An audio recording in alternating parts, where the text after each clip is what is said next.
A dobro, da, taj odlučiš pogodak. Ja bih htio prvo čestiti svoje ekipi na velikoj borbenosti, pogotovo svoj obrani koja je danas dobila utakmicu.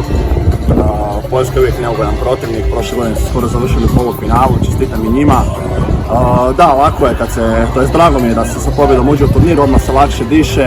Vjerujem da će sad biti još malo bolje, da će napad proraditi na razini koje treba biti i to će biti.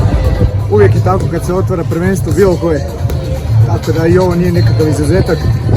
Uvijek je ta prva tekma nekakvo psihološko opterećenje je veliko i evo ga, po ne znam koji put smo otvorili kako treba i kako priliči hrvatskoj reprezentaciji. Kad je najteže, kad treba dobiti pobjedu, kad treba izvršno raspucavanje, uspijemo. Kako, ne znam, zašto, ne znam, ali evo ga, svaki put tako uspijemo i to je snaga naše reprezentacije, nadamo se da će tako nastaviti.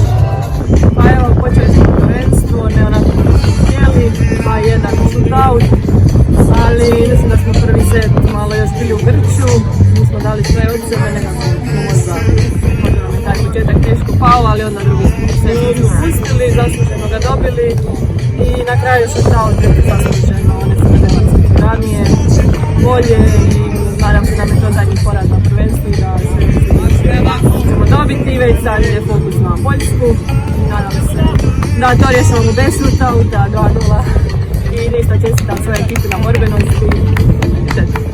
Izgubili smo 2-1 na shootout, prvi set u obrani nismo držali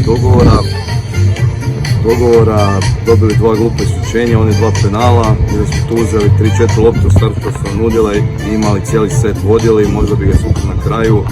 To cijeli prvi set smo se nažalost provlačili zbog tih 2-3 lopte što nismo uzeli, pa smo na kraju izgubili jer su na iskustvo prelomile set. U drugom setu se uspjeli malo resetirati, držali se više dogovora, uzeli smo lopte koje smo htjeli, to je rezultiralo način da dobimo drugi set. Na shootoutu uvali smo 3 shootouta, samo stvar koncentracije. Vježbali smo ove situacije s izletavanjem da se rješava odmah, da ide u sredinu, išli smo prema Čošak, gdje smo nas obranili 2 puta i eto, samo stvar koncentracije na shootoutu, malo manje glava i imali